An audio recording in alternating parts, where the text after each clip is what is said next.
Experiencing a key fob not detected error in your Lexus? This prevents remote locking, unlocking, or starting the engine. The most common causes are a dead key fob battery, signal interference, or antenna issues. We'll cover the DIY fixes and when you need professional help. First, try the easiest solution, replacing the battery.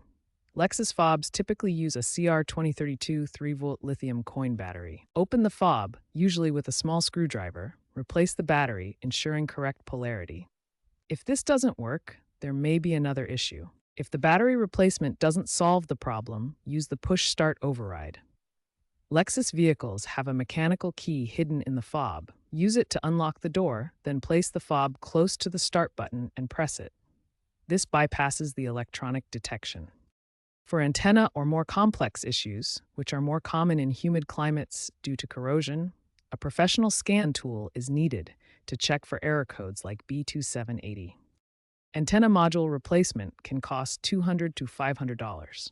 If problems persist after these steps, seek a Lexus certified technician.